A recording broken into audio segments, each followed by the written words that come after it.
Friends, हम सब जानते हैं कि एनिमल टिश्यू 4 टाइप्स के होते हैं: इपिथियल, कनेक्टिव, नर्वस, मसल। तो फ्रेंड्स, हम इस वीडियो में सबसे पहले जानेंगे मसल टिश्यू के बारे में। मसल टिश्यू क्या होता है? तो मसल टिश्यू का हिंदी होता है फ्रेंड्स, सबसे पहले आपको बता दें, पेशीय ऊतक। ठीक है। मसल टिश्यू हमारे बॉडी के मूवमेंट के लिए रिस्पॉन्सिबल होता है। जो भी हम हाथ पैर को डोलाते हैं, नचाते हैं, ये सब हमारे मसल टिश्यू पे ही निर्भर रहता है फ्रेंड्स। और हमारे मसल जो होते हैं इलोंगेटेड फाइबर होते हैं, ठीक है, लंबी कोशिकाएं का बने होते हैं। और हमारे मसल टिश्यू में एक खास नामक प्रोटीन होता है जिसको हम लोग कहते हैं कंट्रेक्टाइल प्रोटीन। ये दो प्रकार का होता है, एक्टिन और myosin. This two types of protein, actin and myosin, which help in contraction and relaxin and also help in movement. Friends, जो ये कंट्रेक्टाइल प्रोटीन है, जो एक्टिन और मायोसिन, ये हमको कंट्रैक्शन और रिलैक्सन में भी मदद करता है और हमारे घूमने में, हमारे बॉडी को मूवमेंट में भी हेल्प करता है। ठीक है फ्रेंड्स, जो मसल टिश्यू के फाइबर होते हैं वो नर्व से भी कांटेक्ट होते हैं। ठीक है, नर्व सेल और मसल सेल। मनुष्य शरीर में 40% भाग मसल का होता है फ्रेंड्स। जो हमारा शरीर है उसमें 40% मसल्स ही होता है। तो फ्रेंड्स, हम जानते हैं कि हमारे बॉडी में सबसे ज़्यादा क्या है? बोन है, फिर मसल है, फिर ब्लड है। ठीक है फ्रेंड्स। और फ्रेंड्स, जो मसल होता है, जो नर्व होता है, तो नर्व का जो आउटरमोस्ट लेयर होता है उसको हम लोग सार्कोलेमा कहते हैं, और जो इनर का नियरेस्ट पार्ट पेरिफेरी होता है जिसको हम लोग सार्कोप्लाज्म कहते हैं। स्ट्रक्चर, फंक्शन तथा लोकेशन के आधार पर मसल टिश्यू 3 प्रकार का होते हैं। ठीक है फ्रेंड्स, मसल टिश्यू 3 प्रकार का होते हैं, स्ट्रक्चर, फंक्शन और लोकेशन के आधार पे, जो अब हम आगे जानेंगे। ठीक है, चलते हैं। तो फ्रेंड्स, मसल टिश्यू हमारे 3 टाइप्स के होते हैं: striated muscle, smooth muscle, cardiac muscle. ठीक है, जिसकी हिंदी होती है, स्ट्रेटेड मसल की हिंदी होती है रेखीय पेशी, स्मूथ मसल की चिकनी पेशी, कार्डियक मसल कार्डिक पेशी। ठीक है फ्रेंड्स, सबसे पहले हम लोग स्ट्रेटेड मसल पढ़ते हैं, फिर स्मूथ, फिर कार्डियक मसल पढ़ेंगे। तो फ्रेंड्स, स्ट्रेटेड मसल यानी कि रेखीय पेशी क्या होती है? ठीक है, तो स्ट्रेटेड मसल को स्केलेटल और वॉलंटरी मसल के नाम से भी जानते हैं। ठीक है, ये क्या होता है? स्टेशन होता है और अनब्रांच्ड होता है, इसमें कोई ब्रांच नहीं, शाखाएं नहीं होती हैं। कुछ मसल्स को हम अपनी मर्जी से मूवमेंट को करा सकते हैं, जिसे वॉलंटरी मसल कहते हैं। तो फ्रेंड्स, जैसे कि हमने पहले सेंटेंस में पढ़ा था, स्ट्रेटेड मसल को स्केलेटल और वॉलंटरी मसल के नाम से भी जानते हैं। तो वॉलंटरी मसल क्या होता है फ्रेंड्स? हमने दूसरे लाइन में उसका मीनिंग को जाना, जो अपनी मर्जी, अपनी इच्छा से उसके मूवमेंट को रोक दे, उसी को हम लोग वॉलंटरी मसल कहते हैं। ठीक है फ्रेंड्स, यह लॉन्ग फाइबर का बना होता है जिसमें एक के बाद लाइट तथा डार्क बैंड होता है। तो फ्रेंड्स, इस यह सिलिंड्रिकल शेप का होता है। ठीक है, इसमें 2 टाइप्स की धारियाँ होती हैं, लाइट बैंड होती हैं जिसको हम लोग आई बैंड कहते हैं। आई बैंड का मतलब होता है फ्रेंड्स आइसोट्रोपिक बैंड। ठीक है, आइसोट्रोपिक बैंड क्या होता है फ्रेंड्स? आइसोट्रोपिक बैंड मसल जो होता है उसमें उसको हम लोग आर पार देख सकते हैं। जैसे कि हम लोग की कोई पैर की या कहीं का भी त्वचा होती है, जो ऊपरी त्वचा होती है, जिसको हम लोग देख लेते, थोड़ा नोच लेते हैं, फिर उसको आर पार हम लोग देख सकते हैं। ठीक है, और एक होता है एनीस्ट्रोपिक बैंड, जिसके हम लोग नहीं देख सकते, जो मोटी त्वचा का होती है, जिसके आर पार हम लोग नहीं देख सकते हैं। और ये जो स्ट्रेटेड मसल है, ये न्यूक्लियस से भरा होता है, इसमें ज़्यादा न्यूक्लियस होती है, इसको हम लोग मल्टी न्यूक्लिएटेड भी कहते हैं। स्ट्रेटेड मसल की और भी खूबियाँ होती हैं। जो इसकी मसल होती हैं अधिकतर ये हड्डी से जुड़ी होती हैं, जिससे हमारे बॉडी को मूवमेंट करने में हेल्प होती है, सहायता होती है। ठीक है, उसी ही हम लोग स्केलेटल मसल कहते हैं। तो कुछ मसल अधिकतर हड्डियों से जुड़े होते हैं तथा बॉडी मूवमेंट में सहायक होते हैं, उसे हम लोग स्केलेटल मसल कहते हैं। ठीक है। स्टैटिन मसल मल्टी न्यूक्लिएटेड होता है। स्टैटिन मसल जो होता है फ्रेंड्स, हमने पीछे भी बताया था आपको कि जो उसके किनारे पे जो सिलेंडर शेप का होता है उसके पेरीफेरी यानी कि किनारे पे न्यूक्लियस होता है। ठीक है, मल्टी न्यूक्लियस होते हैं यानी कि ज़्यादातर वहाँ पे न्यूक्लियस होता है। स्टैटिन muscle limb, body wall, face, neck में दिखाई पड़ता है। जैसे कि आपको फ्रेंड्स वीडियो में दिख रहा है कि गर्दन पे देखिए कॉर्नर साइड में एक लंबी सी हड्डी दिखी हुई है। ठीक है, वो स्टैटिन मसल की ही बनी होती है जो अपने से फूलती है और दब जाती है। ठीक है, यह टोंग, फेरिंग्स, डायफ्राम में भी उपस्थित होता है।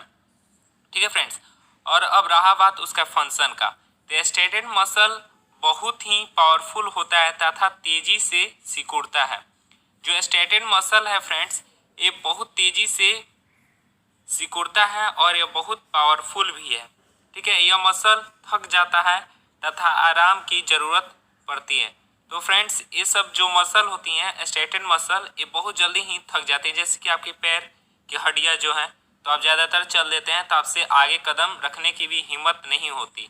ठीक है, ज़्यादा बोल देते हैं तो आपकी जीभ जो होती है, जीभ चलाने की मन नहीं होती, गर्दन भी आपके दुखने लगते हैं। ठीक है, तो फ्रेंड्स ये हुआ स्टैटिन मसल। अब हम पढ़ेंगे स्मूथ मसल के बारे में। स्मूथ मसल, स्मूथ मसल की हिंदी होती है फ्रेंड्स चिकनी पेशी। इसका इसका देखिए, जिसे हम अपनी मर्जी से कंट्रोल या मूवमेंट नहीं कर सकते, वह खुद ही कंट्रैक्ट और रिलैक्स होता है, उसे हम स्मूथ मसल कहते हैं। ठीक है फ्रेंड्स, जैसे कि हमने इसके पीछे स्टैटिन में पढ़ा था, जिसे हम अपनी मर्जी से रोक सकते हैं उसे हम स्टैटिन मसल कहते हैं, और स्मूथ मसल जो अपने से सेल्फ होता है। ठीक है फ्रेंड्स, तो स्टैटिन इसका विपरीत है, याद हो जाएगा। डाइजेस्टिव सिस्टम में एसोफेगस से लेकर अनस तक इन्हीं मसल से बना होता है। जो हमारा डाइजेस्टिव सिस्टम होता है, एसोफेगस होता है फ्रेंड्स, ये इसी मसल से बना होता है। स्मूथ मसल हड्डियों से कनेक्टेड नहीं होता, जबकि हमने स्टैटिन मसल में पढ़ा था फ्रेंड्स कि हड्डी से कनेक्टेड होता है। स्मूथ मसल में जो सेल पाया जाता है उसका नाम मायोसाइट्स होता है। ठीक है फ्रेंड्स, इसमें एक सेल होता है जिसको हम लोग मायोसाइट्स नाम दिए हुए हैं, जो फ्यूजिफॉर्म आकार का होता है। प्रत्येक मसल सेल प्लाज्मा मेम्ब्रेन से घिरा रहता है। जो मसल सेल होता है वो प्लाज्मा मेम्ब्रेन होता है, उससे वो घिरा रहता है। तो फ्रेंड्स, हमने क्लास 9th में ही प्रीवियस चैप्टर में the fundamental unit of life में सेल की पूरी स्टडी कर चुके हैं। तो फ्रेंड्स, आप ध्यान देंगे, नीचे एक फिगर है जिसमें जो आउटर लेयर है जिसको हम लोग सेल मेम्ब्रेन कहते हैं, और जो पेरीफेरी इनर लेयर होता है उसको हम लोग साइटोप्लाज्म कहते हैं। Nearest form nucleus is called DNA, और जो न्यूक्लियस के नज़दीक जो होता है उसको हम लोग डीएनए कहते हैं। तो फ्रेंड्स, ये हमने सेल में पढ़ चुका है। तो फ्रेंड्स, जो स्मूथ मसल होता है जिसका आउटर लेयर होता है उसको हम लोग सार्कोलेमा कहते हैं, और जो पेरीफेरी जो सेल के अंदर नज़दीकी पार्ट में जो होता है फ्लूइड उसको हम लोग सार्कोप्लाज्म कहते हैं। ठीक है, और उसमें वन टाइप एक न्यूक्लियस होता है, इसलिए हम इसको यूनिन्यूक्लिएटेड कहते हैं। ठीक है, अब हम उसके लोकेशन और फंक्शन के बारे में पढ़ेंगे। फ्रेंड्स, जो हमारा स्मूथ मसल है वो नर्व में, डाइजेस्टिव सिस्टम में, स्टोमक में, आइरिस में रहता है और हमारे स्किन पे होता है। ठीक है फ्रेंड्स, जैसे कि हम जानते हैं कि हमारा जो खाना होता है, हमारा खाना जो पाचन होता है वो डाइजेस्टिव में होता है। इसके मोमेंट्स को हम लोग नहीं रोक सकते। जो हमारी आँख की आइरिस होती है उसको भी हम लोग नहीं रोक सकते। फ्रेंड्स, जब हम अपने आईना के सामने अपने आँख को आगे पीछे जब करेंगे तो आप ध्यान दीजिएगा कि जो हमारा आइरिस होता है वो गोल तरह का नाचता है। ठीक है फ्रेंड्स, तो इस आइरिस को भी हम लोग नहीं रोक सकते। और फ्रेंड्स, हमारा जो मसल रिलैक्स्ड होता है और कभी कभी कंट्रैक्टेड हो जाता है। ठीक है, जब हमारा मसल में कुछ, जब हमको वायु नहीं लगती, ठंडी नहीं लगती है, तो हमारी मसल कंट्रोल में रहती है, रिलैक्स में रहती है। और जब वही हमारा मसल में जब ठंड लगता है, जब हमको ठंड महसूस होती है या डर लगती है, जैसे कि हम लोग अचानक कभी सांप देख लेते हैं या ठंड लगती है, तो हमारी जो रूह होती है वो खड़ी हो जाती है। ठीक है फ्रेंड्स, तो ये हमारा स्मूथ मसल की वजह से ही होता है। ठीक है फ्रेंड्स, इसका फंक्शन होता है स्मूथ मसल के कारण आहार नली में भोजन का मोमेंट होता है। जैसे कि फ्रेंड्स हमने आपको पहले ही बताया कि स्मूथ मसल के ही कारण हमारा जो खाना पाचन होता है, इसके कारण ही पेरिस्टैल्टिक मोमेंट होता है, जिससे कि हमारा फूड हमारे पेट तक पहुंचता है। ठीक है, हमारे पेट में एक पेरिस्टैल्टिक मोमेंट होता है, जिससे हमारा फूड जो होता है वो हमारे पेट तक पहुंचता है।